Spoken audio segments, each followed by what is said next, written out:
Барлықтарыңызға сәлем, құрметті достар, қалайсыздар, қалдарыңыз қалай? Сіздермен бірге мен Берік Ермұханов және де Қазмет каналы. Достар, бүгінгі видеода жүйке жүйесі, соның ішінде бас миына жалпы шолу жасайтын боламыз. Жалпы шолу, достар. Тереңдетіп қарастырмаймыз, не үшін екенін видео соңында айтамын. Кеттік. Бас ми, церебрум, көріп тұрғандарыңыздай, ол бас сүйегінің ішінде орналасады. Жалпы бас ми, достар, бұл ағзаны басқарушы орган.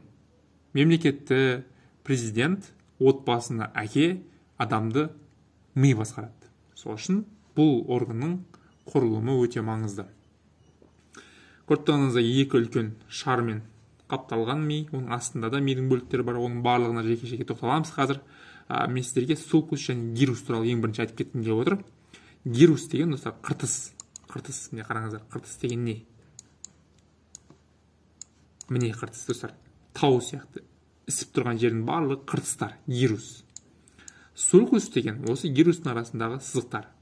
Яғни, мысалы қараңыздар, осы сулкус миды бөліп тұрады, әртүрлі бөліктерге. Мынау міне бір сулкус, сулкусты. Сулкус осы миды бөліктерге бөліп тұр. Ал гирус деген осы тау сияқты үлкен-үлкен қатпарлар. Келесі слайдқа өтейік. Қараңыздаршы, енді мен сіздерге мидың ақ және сұр затын айтқым келіп отыр. Бұл өте маңызды, достар, бөліктері. Қараңыздаршы. Ақ заты және сұр заты. Ақ заты деген мына ішіндегісі, ішіндегі бөлік. Ал сұр заты деген мына сыртынан қаптап тұрған мидың аймағы. Сұр зат деп аталады. Енді бұның маңыздылығы қандай, достар? Сұр затта жалпы нейрондар, яғни ядролар, орталықтар орналасқан сұр затта. Ақ затта болса өткізгіш жолдар, аксондар, дендриттарда. Яғни осы орталықтардан, яғни осы сұр заттың ішінде орналасқан орталықтардан ақпаратты алып кетіп, әкеліп отырады. Екі заттың ерекшелігі осындай. Жұлында да дәл осындай. Сұр заттың, ақ заттың қызметі. Достар, енді бас мидың бөліктеріне тоқталайық. Бас ми, соңғы ми, аралық ми, ортаңғы ми, артқы және сопақша мидан құралады. Енді осы жерде мен сіздерге осыны түсіндіріп кетейін. Соңғы ми. Не үшін атауы соңғы ми? Соңғы ми деп аталу себебі, достар, адамдар күнде-күнде дамып жатыр, мықты дамып жатыр осы уақытқа дейін. Бұрында қалай жүретін еді адамдар, шешініп жүретін еді, жаңағыдай жапырақ жауып, бір-бірімен сөйлесіп білмейтін еді, бірақ адам дамып, ең соңында қазіргідей деңгейге жетті, өте керемет деңгейге. Осының барлығы мидың бір бөлігінде жүріп жатыр. Яғни мидың осындай бір бөлігі дамыды. Сол дамыған бөлігі соңғы ми. Осы соңғы миымызбен біз жануарлардан, жәндіктерден ерекшеленіп тұрамыз. Ең бірінші соңғы ми. Теленцефалон. Ол мынандай бөліктерден тұрады. Маңдай, төбе, шүйде, самай сияқты бөліктерден. Қараңыздар. Маңдай, төбе, шүйде, самай. Дәл осы ғой, достар, міне. Маңдай, шүйде, түсініп тұрсыздар, келесі. Енді бұл орталықтарда не орналасқан? Бұл аймақтарда. Енді жалпы, достар, бұның барлығына біртіндеп тоқталмаймыз. Мен сіздерге жалпы айтып кетемін. Маңдай бөлігінде сөйлеу, ойлау, психика, біздің ойлануымыз, сөйлеуіміз барлығы осы аймақта жүреді.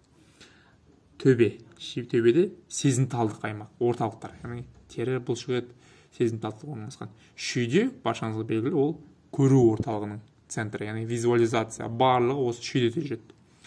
Талданады, кері жауып қайтады деген сияқты. Ал самай болса, бұл иіс, дәм сезу, есту орталықтар орналасқан. Бұл жерде себебі құлақ бар. Екінші жағынан. Жалпы соңғы ми деген достар осы.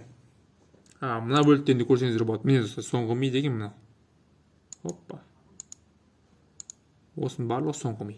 Келесі аралық ми. Аралық ми, достар. Аралық.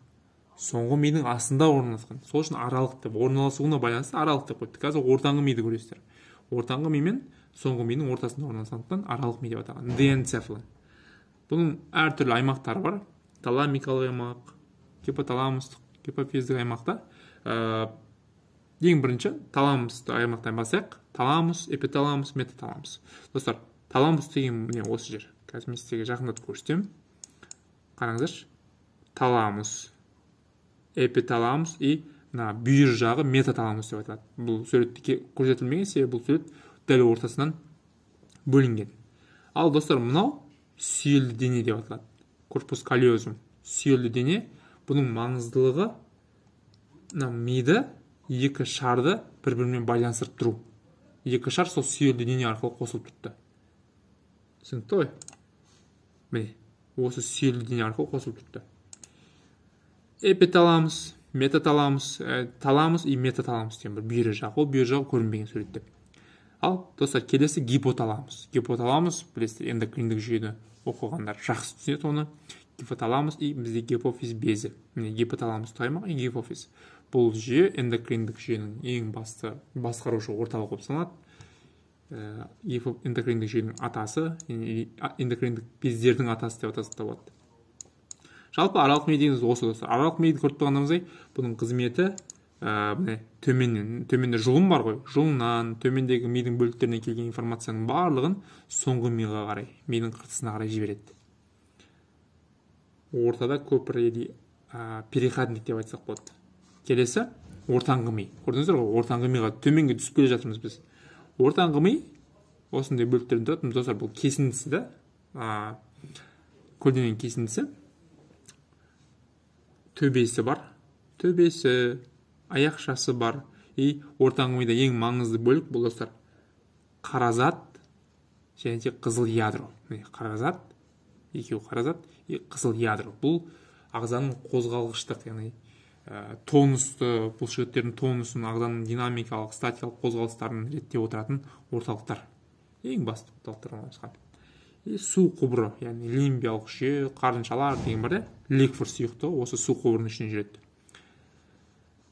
Келесі бөлік. Енді достар, ортаңғы мидың осындай бөліктері болғандықтан бірден неге жауап беретін бөлігі болады, яғни қозғалысқа жауап беретін мидың бөлігі.